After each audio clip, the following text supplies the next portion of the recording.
Castillo Zambales. Hi, Ate Isabel. Hi po. Ilan taon na si Ate Isabel? 12 po. 12 years old. Saan nag-aaral?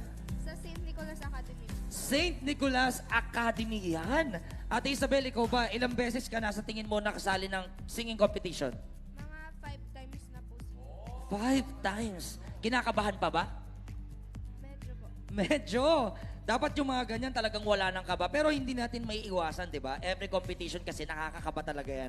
Ngayon, tingnan natin, Ate Isabel, kung ano ang masasabi ng mga judge pagpasok mo doon, ha? Good luck!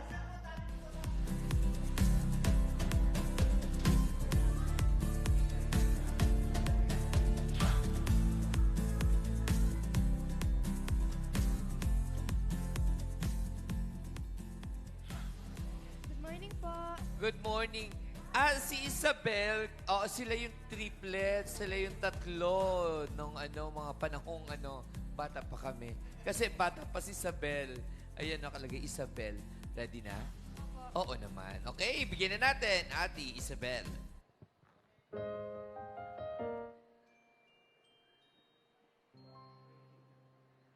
Covers PH.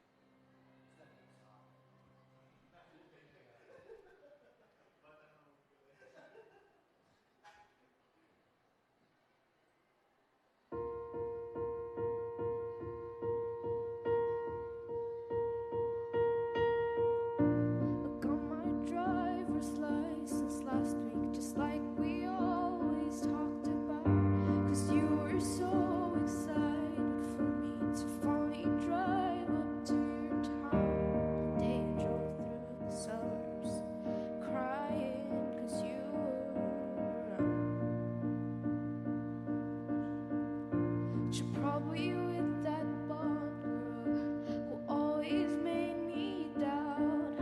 She's so much bolder than me. She's everything I'm insecure about. Today drove through the suburbs. 'Cause how could I ever love someone else? And I know you weren't perfect, but I never felt this way for no one. Oh, and I just can't imagine how you could be so okay now that I'm gone. I guess you didn't mean what you wanted, that's all about me. 'Cause you said forever, now I drive alone past your street. And all my friends are tired of hearing how much I miss you, but I kind of feel sorry for them, 'cause they'll never know you the way that I do. Yet today I drove through the suburbs and pictured I was driving. Thank you, Isabel. Isabel, ako, ewan ko, paborito ko yung mga ganyang diction kasi ang ganda mo sabihin yung mga bagay na like katulad ni sinulat ko dito actually yung suburbs niya. Oo. Ang ganda ng diction mo and congratulations kasi maganda yung performance at very Gen Z. Kaya naman, ang ma-advise ko lang naman sa'yo if ever na pumasok ka sa next round is mag-explore ka pa ng ibang register ng boses para if ever na I know you are perfect but I never felt this way for no one. Like parang alam mo yun, hindi lang siya full blast na falsetto, pwede mo siyang i-mix para iba yung tunog niya. Ayan. Pero congratulations, maganda yung performance mo. Thank you so much po. Alright, thank you so much, Isabel Jane Basalio. At ngayon naman kasama natin si Andrea Laika Cataros from